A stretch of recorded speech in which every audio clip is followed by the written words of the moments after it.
Hello, my name is Alyssa Eve here on YouTube, and today I'm here to show you how you can use your crafting skills to raise money for charities. Let's begin. I know what you're thinking. Alyssa, what's all this crap on your table? Well, I'm using this pink paper, although with the lighting down here in my basement, I'm not sure that you can tell that this paper is pink. But I'm going to show you how you can use just a few simple things to create beads that you can sell to raise money for, in this case, it's breast cancer awareness, but really you could use them for anything. I started with a sheet of 8.5 by 11 paper, and this has random words printed on it. Changed the settings in Microsoft Word to landscape mode instead of portrait,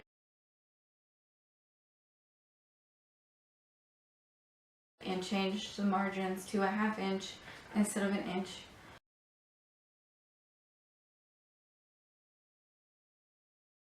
And that really helps you in your process because you don't have to do any extra trimming on the top or anything like that. So you start with that, and then you use something just as simple as a ruler, and this is one of those rulers that has all those in-between measurements on it, and they come in handy for this.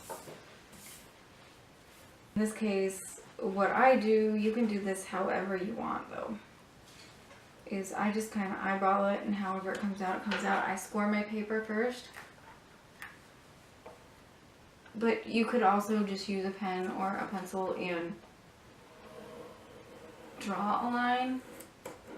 I just prefer scoring it because there's no marks on the paper, whereas if you don't score it, there are marks on the paper, and in fact, if you score it good enough, you can just rip it right down there like that. Just be careful if you have a table that you care about. I don't care about this table, so if I scratch it, if you have a table that you care about, make sure that you put one of those mats underneath your paper so you don't scratch your tabletop. Because for kids that may be doing this craft, I don't want mom and dad to get mad at you. And also for adult kids who may be doing this craft, I don't want your husband or wife to get mad at you. Because mine doesn't care. So simple as that. And I have a different set of tools that I use to roll beads. I have a bunch of stuff that I have rigged up that just makes things incredibly simple for me. But I'm thinking about what you have around your house. And these are things that you may or may not have around your house. This is a regular pen. I'm making these particular beads for, well, it's a ballpoint pen. I'm making these beads in particular for use with the paracord.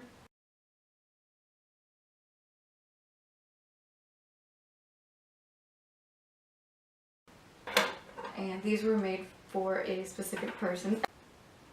I gotta try to get that thing out of there. We'll get rid of that. You never knew it existed. I have this tube for the pens.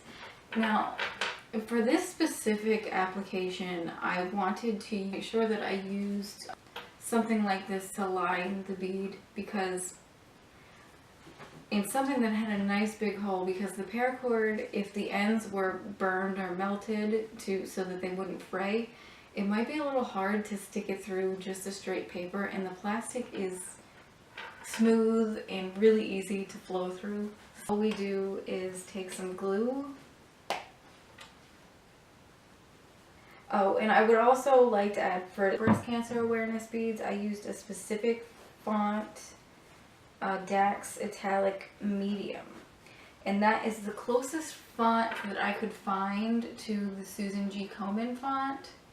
And I will put a link below one of these days. I might not get around to it right away, but I will put a link below in the description for where you can download that font if you're specifically using beads for breast cancer awareness. So what I just did there, if you didn't gather it, I took some of this tacky glue and glue it onto the pen tube and just make sure that I get that kind of on there as even as I can and roll it around and glue at the end. And I absolutely 100% encourage creativity in people, because too many people stifle their own creativity. They see something they did and they don't like it, and then they're like, I'm never going to do that again because I suck at it. Well, you're wrong. Just keep trying. Eventually you'll make something that you like.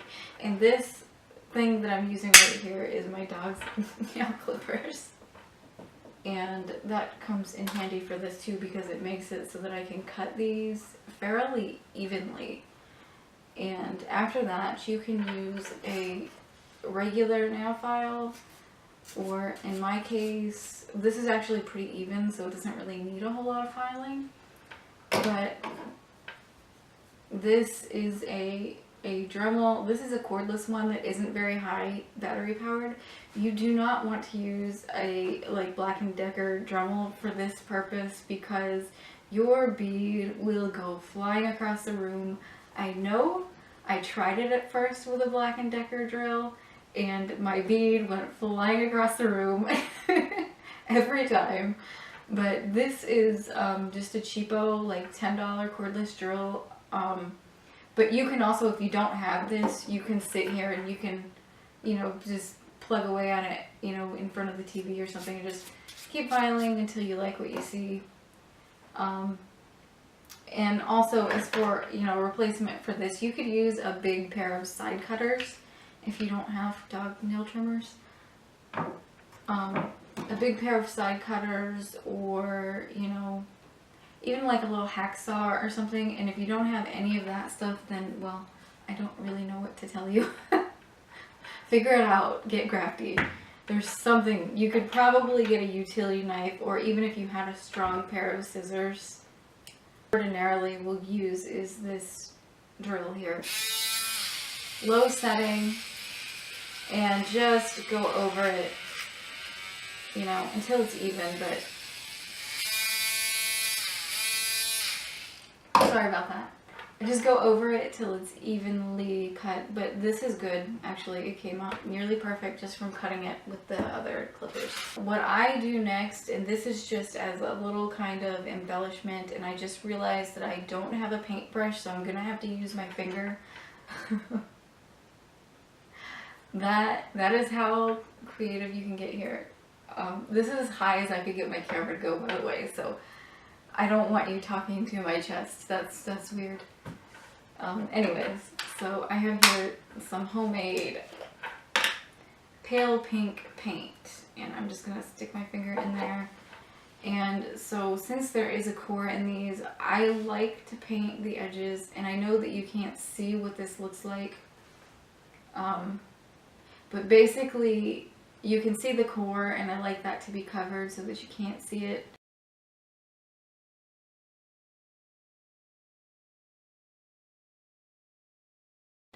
You could put bead cores in there or something, but honestly, don't waste your money. If you're trying to make a big lot of something, don't waste your money on the bead cores. And personally, you know, I had a hard time finding the cores in a large enough size anyway, so, you know, it doesn't matter. It's all whatever you want to do. And in here I have, again, this is another handmade little container of mine. So this is, I don't know if you can see that, it's really shiny pink glitter. I'm blind, guys, without my glasses, so I wanted to take them off so bad for this video because the lighting leaves like bad shadows from my glasses, but I didn't take them off. I'm just gonna have to be less judgmental of myself. But anyways, yes, I just do both sides here. And it's pretty easy, pretty quick, pretty easy, and I hope that this can come in handy to somebody who is in a pinch to raise money, because I need to donate to your cause and not, you know, make it harder for you to raise money for your cause. That dries, which it won't take very long. we need to dip it in some polyacrylic clear gloss. But you can also use nail polish if you can't find this. This stuff is a little bit expensive. This tiny jar was about $11.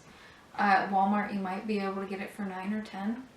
For glazing, I dip 3 times, and all I do is this is a bobby pin. I don't know how well you can see that, but for these particular beads I use bobby pins. Other ones I use tweezers, and I have a bead drying rack, but I find that for these beads, since they're so large,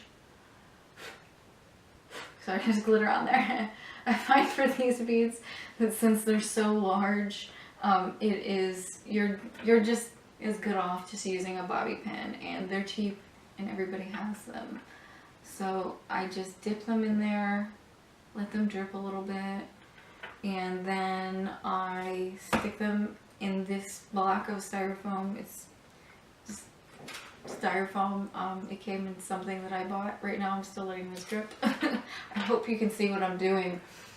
I haven't made a YouTube video in so long, but like I said, I hope you can see what I'm doing, because this is the best camera setup that I can come up with at this moment.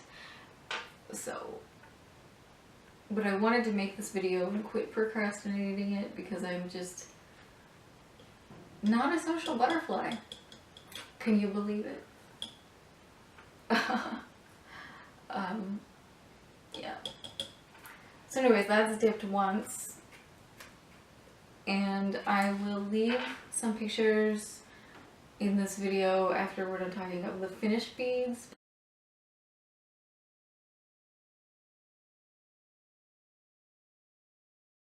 But anyways, you just dip that once, let it dry, dip it again, let it dry, dip it again. And then what I do after I dip it 3 times is sometimes the finish will be a little bit tacky. And if the finish is tacky, what I like to do is stick it in my toaster oven on the dehydrate setting for 1 hour to 2 hours. What you could do is stick it in your oven at like a low temperature, like 225, for an hour or so maybe, I don't know. Or you could also, if you have a dehumidifier, lay them on top of your dehumidifier for a day or 2, and they will probably not be tacky anymore. But for now, all I can say is, for those of you who have breast cancer, this bead says fight, so, you know, fight. And until the next video, whenever that may be that I decide to make one, I will see you later.